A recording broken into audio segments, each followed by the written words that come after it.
Question is, how will contracts be administered and enforced? Secretary of State Billy Ford, do you have any answer?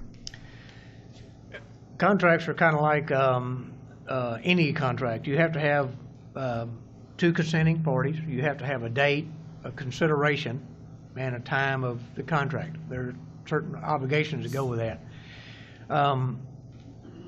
Everybody is interested in common law.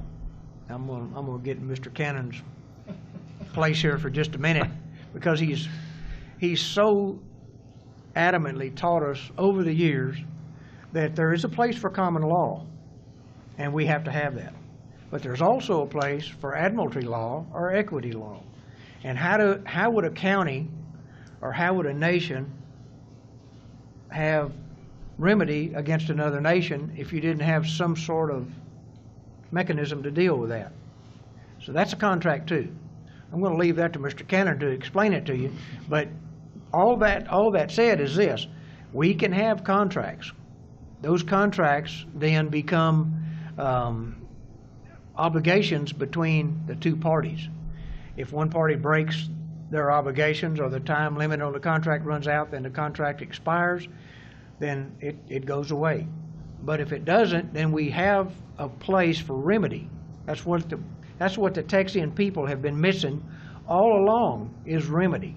We have no remedy in the Republic of Texas where the United States is concerned, because we have nobody to go to. That's kind of like asking the fox, or a hen asking the fox about supper tonight. What are you going to have for supper tonight? Well, we're going to have chicken. Well, I don't like that deal. Well, that's too bad. We're the fox. We're guarding a chicken house, and that's what we're going to have. So and that's the way it is with the Republic of Texas and the United States. We have no remedy because it violates one of the maxims of law that says a judge can't sit on his own case. And so they have an interest in that case, so they can't sit on it. So we have to have somebody else to do that. That's why we need this international venue. That's why we need equity law, and that's why we need admiralty law to be able to administer those contracts that we can have. Now, any of us can make a contract. I'm a retired plumbing contractor, and you can hire me to come do some plumbing for you, and I'll do the best job I can do. And when it gets done, if you don't pay me, then I can take it to court. I can say, here's what I performed.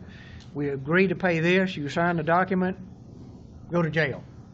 Or if I do a poor job and you have evidence of a poor job, we take it to court. The judge says, okay, Mr. Ford, you didn't do a good job. You've got to go back and redo that job and satisfy this customer. That's part of what contracts are. And that's between you and me. That's between living souls. But there's a place where that won't work. And that's why we need different courts for handling different contracts. And I yield, Mrs. Capps. Thank you. Thank you, Secretary of State.